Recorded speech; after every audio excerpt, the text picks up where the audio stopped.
xibaar yu wér te wóor ca tàng ba abonnez-vous pour ngeen di mën di jot suñuy vidéo.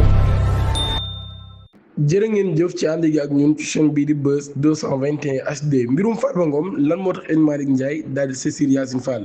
détention bu Farba Ngom nag ñu daal koy incarcéré depuis lu ëpp at te attewuñ ko malgré ay décisions yoo xam ne yoon daan na koy jël ci faveur am loolu de daan nay attirer attention l'union interparlementaire UIEP d'organisation mondiale des parlements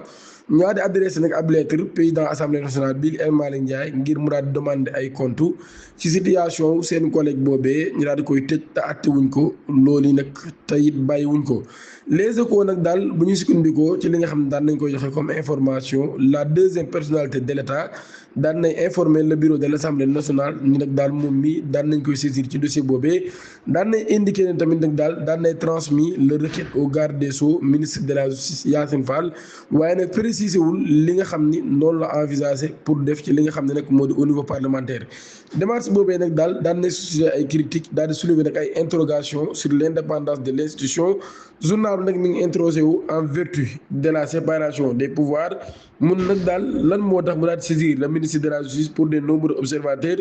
attitude boobee nag daal daanay tax kon ñuy xalaat ni le président de l'Assemblée nationale ci boppam nag daal mi ngi xaar ab décision boo xam ne dafay jóge ci exécutif bi avant nag ñuy traiter la lettre semblant ainsi méconnaître les pouvoirs des députés dans le camp d'une poursuite contre un des leurs. Scandale au tribunal de Dakar, près de 5000 dossiers judiciaires extraits frauduleusement maanaam kon bureau d'enrôlement des dossiers de flagrant délit du tribunal de Dakar jamono jii day ab scandale bu doy waar moo fi xew muy extraction massif ci ay données judiciaires yu confidentielles bu ñu sukkandikoo ci révélation enquête bi nga xam ne brigade des affaires générales di BAC mi ngi koy amal nag daal de la division des investigations criminelles di DIC daan na tax ko ñaar teg loxo ñetti nit kenn ki di wut ci Sakho di ab consultante en informatique ak Mouka di surveillant des prisons principales ak ki nga xam ne moo di Ikuli des informaticiens au bureau recouvrement du tribunal. Déféré au parquet alterné ñoom ñi dañu ngi leen toppee atteinte à l'administration de la justice après la découverte de 4792 dossiers sensibles stockés illicitement dans l'ordinateur personnel de Sakho mbir mi nag mi ngi débuté ci ab manière boo xam ne kenn xaaru ko woon ab signalement des cas contre Sakho repris par le journal. Le surveillant de prison ci boppam nag daal moo xam ne moom mii moo daal di permettre ki nga xam ni moo di Sakho pour mu accéder au bureau sous prétexte de concevoir bénévolement un logiciel de numérisation destiné à moderniser un système d'enrôlement jusqu'à-là essentiellement manuel. Toutefois, le consultant aurait largement outrepassé cette autorisation profitant de ses accès répétés au palais de la justice ci loolu nag daal kon ci la extrait ab base de données couvrant plus de 5 ans d'activité judiciaire du 1er décembre 2020